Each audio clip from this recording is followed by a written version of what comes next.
पूतना ने भगवान को गोद में उठाया।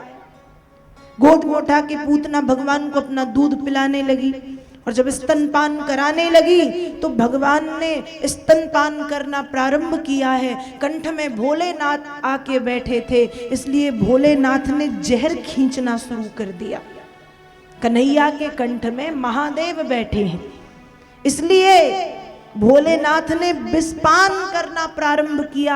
ठाकुर जी ने दूध पीना शुरू किया और दुग्धपान करते करते करते करते करते पूतना के प्राणों को खींचना भी प्रारंभ कर दिया।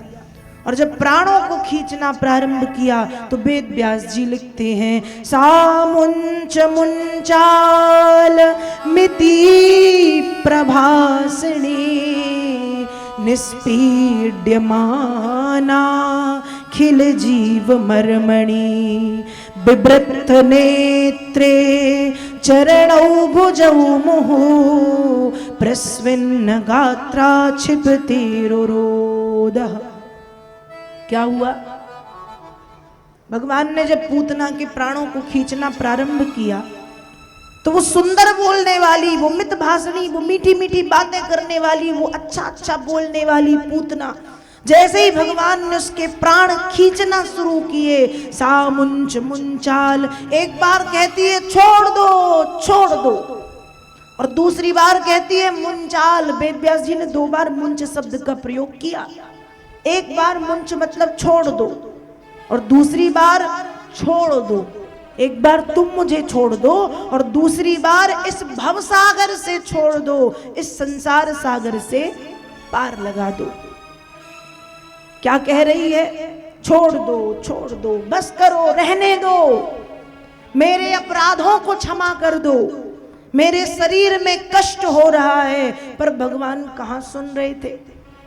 पूतना के प्राणों को खींच रहे हैं, अपने हाथ पैरों को पृथ्वी पर पटकती हुई, तड़पती हुई, फड़फड़ाती हुई उसके नेत्र फट गए, उसके शरीर से पसीने की धारा बह रही है, तड़पती फड़फड़ाती पसीना बहाती नेत्र फट गए।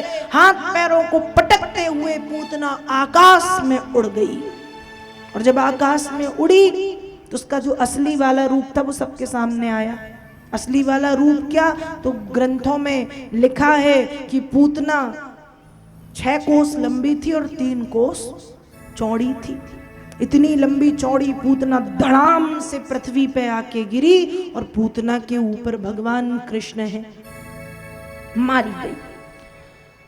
जिस दिन वृंदावन में पूतना आई थी उसी दिन नंद बाबा गए थे मथुरा।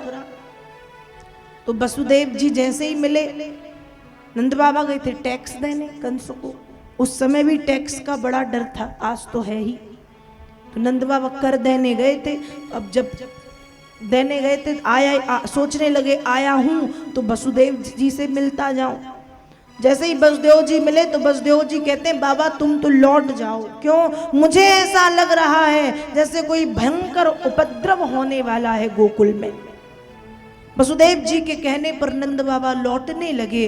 अब यहाँ जब पूतना मारी गई, मैया काम करते करते अचानक याद करती हैं कि अरे वो गोपी जो लाला को खिलाने आई थी उसका तो कुछ अता पता नहीं, और वो गोपी तो ठीक, लाला भी बड़ी देर से रोया नहीं, देख के तो आऊं क्या चल रहा है। अब मैया जैसे ही कमरा में गई तो न पालने में लाला थे और न वो गोपी थी। मैया जोर से चीख करके कहती, अरे ले गई, मेरे लाला को ले गई। दूसरी गोपियां चीख सुन करके आ गई, क्या हुआ, कौन ले गई? मैया ने बताया कि पता नहीं, एक सुंदर सी गोपी आई थी, अपना परिचय देती है कि मैं तुम्हारी दूर की रिश्तेदार हूं और मेरे लाला को पता नहीं कहाँ ले गई। इतने में 2-4 बच्चे आ गए और मैया से कहते हैं, अरे मैया हमको पता है तुम्हारा लाला कहाँ है। कहा कहाँ है? कहा तुम्हारा लाला मथुरा जाने वाली गली में डला है। अब सब भागे बच्चों की बात सुन के। तो बात सिद्ध हो गई, पूतना मरी पड़ी थी, पूतना के ऊपर भगवान डले थे। अब जैसे ही मैया पहुंची तो अभी तो भगवान हंस रहे थे, पूतना के ऊपर हाथ पैर पटक पटक के पूतना से कह रहे थे, और मौसी बताओ कैसी रही, बातचीत कर रहे थे। लेकिन जैसे ही मैया यशोदा आई तो भगवान भी इतने ज्यादा उपद्रवी बचपन से ही थे। अभी हंस रहे थे, मैया को देखते ही ऐसे जोर जोर से रोए जैसे बहुत डर गए हों। खूब जोर जोर से रोना शुरू कर दिया। मैया आई, सबसे पहले पूतना के शरीर में सैकड़ों नसैनियां लगवा करके भगवान को उतार के अपनी छाती से चिपका लिया। फिर अब सब सोचने लगे कि ये बताओ, ये इतनी बड़ी चुड़ैल मरी तो मरी कैसे। तब 2-4 बच्चे फिर आ गए। बच्चे तो बच्चे कहते, मैया हम बताएं ये कैसे मरी। मैया कहती चलो तुम ही बताओ। कही अरे मैया लाला को लेके भाग रही होगी, बीच रास्ते में पत्थर आ गया, पत्थर पर पैर टकराया, उपट्टा लग गया, उपट्टा लगा तो गिरी, तो गिर करके मर गई। मैया ने गाली दे के बच्चों को भगाया, चलो भागो यहाँ से, इतनी बड़ी पूतना उपट्टे से मरेगी क्या। बच्चे भाग गए। इतने में नंद बाबा आ गए। अब जैसे ही नंद बाबा आए, नंद बाबा को सारी खबर बताई गई कि ऐसी ऐसी बात है। नंद बाबा कहते हैं कुछ भी कहो, वसुदेव है तो ज्योतिषी। वसुदेव जी ने तो वहीं बता दिया था मथुरा में, और जैसे ही वसुदेव जी ने मथुरा में हमको बताया, हमने तुरंत बजरंगबली से कह दिया कि हे हनुमान जी महाराज, हमारे लाला की रक्षा करना। तो पता है ये पूतना कैसे मरी, लाला को लेके भाग रही होगी। मैंने हनुमान जी से प्रार्थना की, हनुमान जी आए और 2-4 गदा पूतना को मारे, तुम मर गई, गिर गई और मर गई। सब अपने अपने तर्क रखने लगे, चलो कैसे भी मरी मरी, हमारा लाला सुरक्षित है।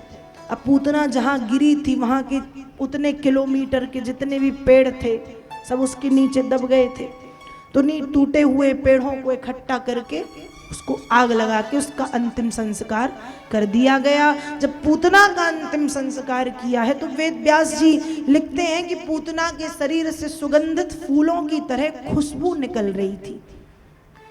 तो परीक्षित पूछते, महाराज पूतना बाल घातनी थी, बच्चों को मारने वाली पूतना बाल घातनी, इतनी बड़ी दुष्टा थी, राक्षसी थी, लेकिन ऐसी पूतना जब मरी तो दुर्गंध आने के स्थान पर उसके शरीर से सुगंध कैसे निकलती है। सुखदेव जी महाराज परीक्षित से कहते, महाराज ये कोई पूछने की बात है, जिसका स्पर्श त्रिभुवन सुंदर, त्रिभुवन के मालिक, त्रैलोक्य के स्वामी ने कर दिया हो, स्पर्श करने मात्र से ही वो तर गई। लेकिन फिर तो भगवान ने उसका स्तनपान किया, उसे मां का पद दिया है। इसलिए जब पूतना मृत्यु को प्राप्त हुई, उसको जलाया गया तो उसके शरीर से खुशबू निकल रही है मरने के बाद।